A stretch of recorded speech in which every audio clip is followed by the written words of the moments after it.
একটা ড্রোনে যদি আমার লাগে 2000 টাকা, তো প্লেন ভাড়া আমার যাবে 5000 টাকা। মিনি সিরিজের আপনার মেইন প্রবলেম হলো এটা বানাই ফেলাইছে একবারে লো ওয়েট 249 গ্রাম, মানে তার মানে 250 গ্রামও না। এটা পড়লে আপনার এই লকটা ভেঙে যায়। ফার্স্টে ড্রোনটা কিনছে, পরের দিনই নিয়ে আসছে, এমনও কেস আমার কাছে আসছে। যদি আপনি রাস্তা হাঁটা দেন, দেখবেন 10টা মোবাইল মেকার লাগে বাড়ি খাই যাবেন, মানে এমন অবস্থা আসলে বাংলাদেশে। যেমন এটাও আসছে এক বাইরে থেকে, এটা পড়ছে পানিতে।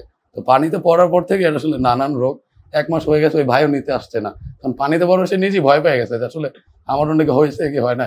তো বাইরে বলছে যে আপনি এটা রাখেন 1 মাস, আগে টুকটাক উড়ান, দেখেন সব ঠিকঠাক আছে না, তারপরে আমাকে ডেলিভারি দিন। তো আমরা আসলে চেক করতেছি যে অনেকদিন পরে আবার নিলাম যে উঠতেছিল না, এই যে আবার একটু ওয়াশ টাশ করলাম, এখন আবার উঠতেছে। ম্যাক্সিমাম ধরেন যারা বিগিনার লেভেলে থাকে তাদেরাই আসলে তাদের সিলেকশনটাই থাকে হলো মিনি সিরিজটা। তো মিনি সিরিজের আপনার মেইন প্রবলেম হলো এটা বানাই ফেলাইছে একবারে লো ওয়েট, মানে এটা হলো 249 গ্রাম, মানে তার মানে 250 গ্রামও না। এটা 1 গ্রাম কম, 250 গ্রাম। তো এই ড্রোনটার আপনার সব কিছুতেই আপনার একবারে, যেমন একটা প্রো সিরিজের ধরেন এই যে যেমন ম্যাভিক এয়ার, এটাও মোটামুটি চলে, কিন্তু এগুলো সবগুলোই হার্ড প্লাস্টিক, কিন্তু এগুলো হলো খুবই মানে রিপেয়ারেবল কম বানাইছে। যেমন এটার পড়লে আপনার এই লকটা ভেঙে যায়। তো আমরা বলি যে ঠিক আছে, লকটা ভাঙছে ভাই, সমস্যা নেই, নিয়ে এসেন, আমরা এখানে লক পাল্টে দেবো। অনেক সময় আর্মির মাঝখান থেকে ক্র্যাক খায়, তো এইগুলারই বেশি প্রবলেম আসে। আমরা ধরেন মাসে যদি 100-150 কাজ করি, তো মিনি আপনার 100 থাকে, আর বাকি এগুলো ধরেন যে বা প্রো সিরিজগুলো খুব কম থাকে আর কি, এগুলো বেশি থাকে যে মিনিগুলো।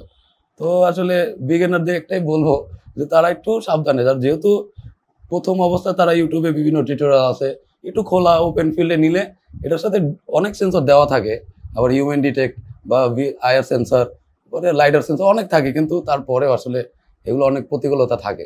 তো ফার্মওয়্যারে হঠাৎ করে প্রবলেম করতে পারে, নেটওয়ার্ক ইস্যু করতে পারে, তো এগুলা প্রবলেম থাকে। তো আমি বলবো যে একটু সেফ ওয়েতে ফার্স্টে 1 মাস 2 মাস ফ্লাই করলেই আমার মনে হয় যে অনেকেরই আয়ত্তে চলে আসবে। তো এগুলার অনেক সেন্সর ভালো, তারপরেও ক্রাশ করে, যেমন নিয়ে আসে, যেমন একদিন ফার্স্টে ড্রোনটা কিনছে, পরের দিনই নিয়ে আসছে, এমনও কেস আমার কাছে আসছে। বা ফার্স্টে একটা পাখা ভাঙছে, পাখা রিপ্লেস করছে, তো সে জানতো না যে আসলে পাখার ভিতরেও ডিফারেন্স আছে। তো ওই ক্ষেত্রে পাখা পরিবর্তন করতে যেয়ে আবার ড্রোন ক্রাশ করে ফেলাইছে।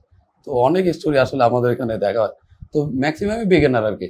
আর যারা হলো প্রো সিরিজ, তারা ভাই ঠিক আছে, আপনি রেখে গেলাম, আপনি ঠিক মতো কাজটা করে, তারা জানে আসলে তার ড্রোনে কি প্রবলেম। কিন্তু যারা বিগিনার, তাদের নিয়ে আসলে অনেক, তারা বুঝেই না যে আসলে আমার ড্রোনে কি প্রবলেম, এটার ফাংশনটা কি। তো এই জন্য আসলে বিগিনারদের জন্য একটু একটু ঝামেলা হয় আর কি, ঝামেলা, তাদের অনেক কমপ্লেন থাকে। কিন্তু প্রো যারা বা যারা একটু রেগুলার মিডিয়াতে কাজ করে, তাদের আসলে অন্যরকমের কনসাল্ট থাকে আর কি, এই আর কি। মানে যাবো চায়নাতে ট্রেনিং করে আসবে, আসলে বাংলাদেশে আসলে এক্সপার্ট আছে, অনেক এক্সপার্ট, ল্যাপটপ ঠিক করে, মোবাইল ঠিক করে, আরও আছে কম্পিউটার। এগুলো আমরা টুকটাক করছি একটা টাইমে, কিন্তু আসলে এগুলো অনেক লোক, এগুলোতে আসলে হয় কি, যদি আপনি রাস্তা হাঁটা দেন, দেখবেন 10টা মোবাইল মেকার লাগে বাড়ি খাই যাবেন, মানে এমন অবস্থা আসলে বাংলাদেশে। কিন্তু ড্রোন সেক্টরটা একটু ছোট হওয়াতে মানে আমরা কিছু করে খাইতে পারতেছি। তো আসলে এটা নিয়ে আমাদের চিন্তা ভাবনা অনেক দূরে পর্যন্ত। আমরা চাচ্ছি যে এটাকে বাংলাদেশে যে ডিজে যাতে অথরাইজড আমাদের একটা শপ দেয়, বা আমরা আরো বাংলাদেশে যারা ডিলার আছে, যারা ড্রোন আনতেছে, তাদেরও সাপোর্ট দিচ্ছি।